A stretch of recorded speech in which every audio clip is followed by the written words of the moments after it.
Jonas chapitre 1.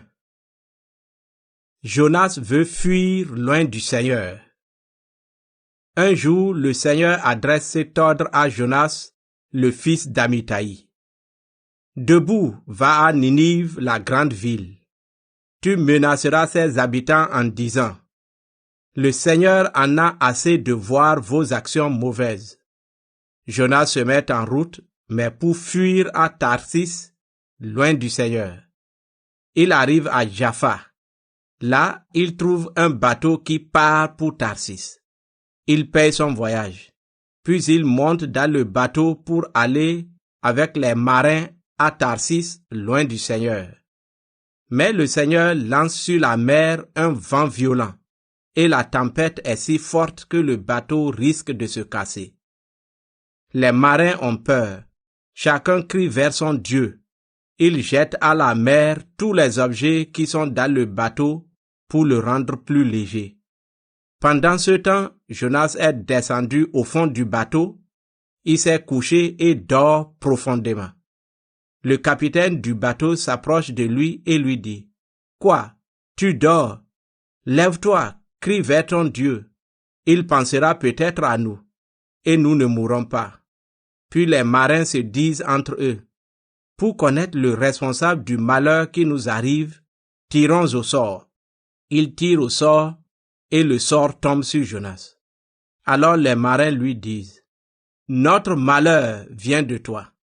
Dis-nous, qu'est-ce que tu fais ici? D'où viens-tu?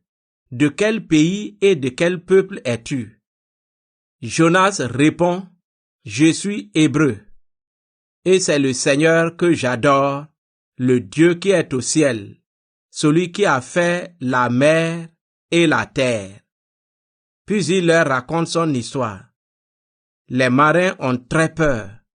Ils disent à Jonas: « Qu'est-ce que tu as fait là? » En effet, maintenant ils savent que Jonas fuit loin du Seigneur.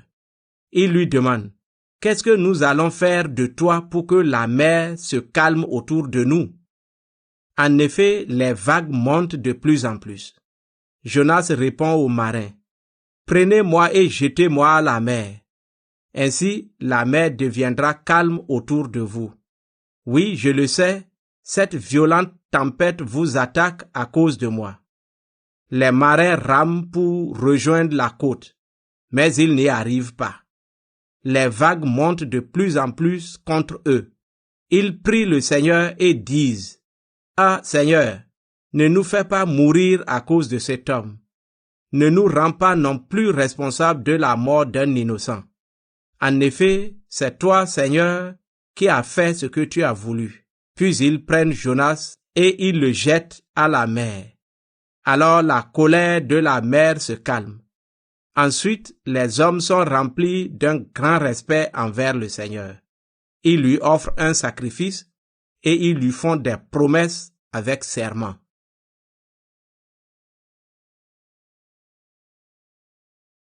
Jonas chapitre 2.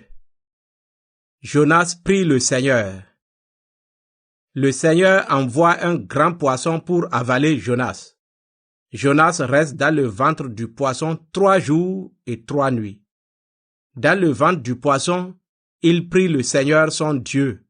Il dit: « Je suis très malheureux. Alors je crie vers toi, Seigneur, et tu me réponds.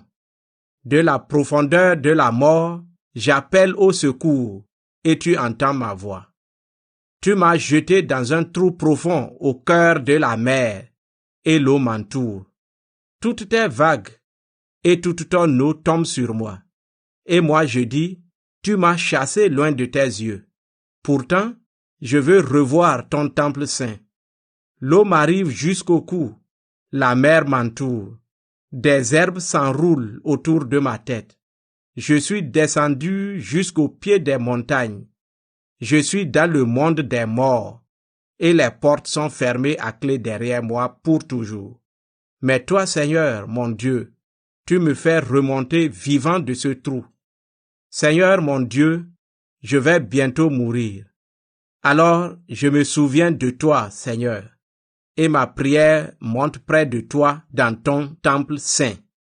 Ceux qui adorent les faux dieux n'ont aucune chance d'être sauvés. Mais moi, je chanterai ta louange. Je t'offrirai des sacrifices. Je tiendrai les promesses que je t'ai faites. Oui, c'est toi qui sauves, Seigneur. Alors le Seigneur donne cet ordre au poisson. Rejette Jonas sur la terre.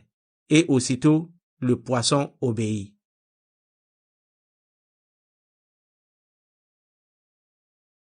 Jonas chapitre 3. Jonas obéit à l'ordre du Seigneur et va à Ninive. Une deuxième fois, le Seigneur dit à Jonas, « Debout, va à Ninive, la grande ville. Annonce-lui le message que je te donne. » Alors Jonas se lève. Il part, mais cette fois, il va à Ninive comme le Seigneur l'a demandé.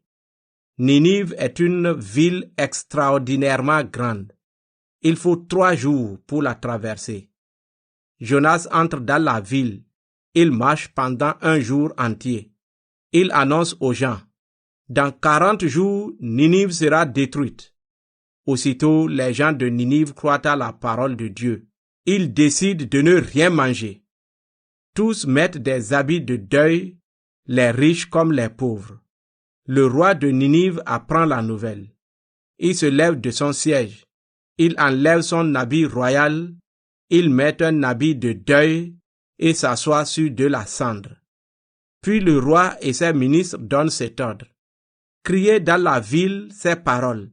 Il est interdit aux habitants et aux bêtes, bœufs, moutons et chèvres, de manger et de boire. Tout le monde doit mettre des habits de deuil, les gens et les bêtes. Chacun doit crier vers Dieu de toutes ses forces. Chacun doit abandonner sa mauvaise conduite et arrêter les actions violentes qu'il fait. Qui sait, Dieu changera peut-être d'avis. Il abandonnera sa colère contre nous et nous ne mourrons pas. Dieu voit leurs efforts pour abandonner leur mauvaise conduite. Il change d'avis. Il regrette le mal qu'il voulait leur faire et il ne le fait pas.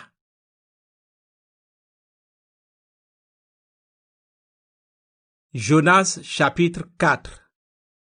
Jonas se met en colère et le Seigneur lui parle.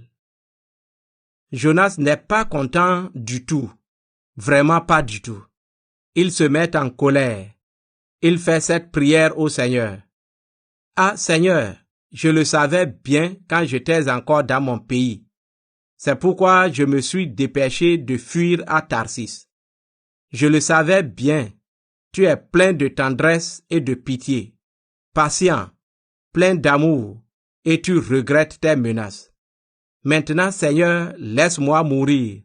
Oui, je préfère la mort à la vie. » Le Seigneur répond à Jonas. « Est-ce que tu as raison de te mettre en colère? » Jonas sort de la ville et il s'arrête à l'est de Ninive. Là, il se construit un abri et s'assoit dessous, à l'ombre. Il veut voir ce qui va se passer dans la ville. Alors le Seigneur Dieu fait pousser une plante au-dessus de Jonas. De cette façon, il aura de l'ombre et sera guéri de sa mauvaise humeur. Jonas est rempli de joie à cause de la plante. Mais le jour suivant, un peu avant le lever du soleil, Dieu envoie un ver. Le ver pique la plante et la plante sèche. Puis, quand le soleil se lève, Dieu envoie de l'est un vent brûlant. Le soleil tape sur la tête de Jonas. Il va bientôt s'évanouir. Alors il souhaite la mort et dit, « Je préfère la mort à la vie. » Dieu demande à Jonas, « Est-ce que tu as raison de te mettre en colère à cause de cette plante? » Jonas répond, « Oui, j'ai bien raison de me mettre en colère et de souhaiter la mort. » Le Seigneur lui dit, « Toi, tu as pitié de cette plante. Pourtant, elle ne t'a demandé aucun travail. Ce n'est pas toi qui l'as fait pousser. En une nuit, elle a grandi. En une nuit, elle a séché. À Ninive, il y a plus de 120 000 habitants qui ne savent pas ce qui est bon pour eux. il y a aussi beaucoup d'animaux. Alors, est-ce que je ne peux pas, moi, avoir pitié de cette grande ville de Ninive?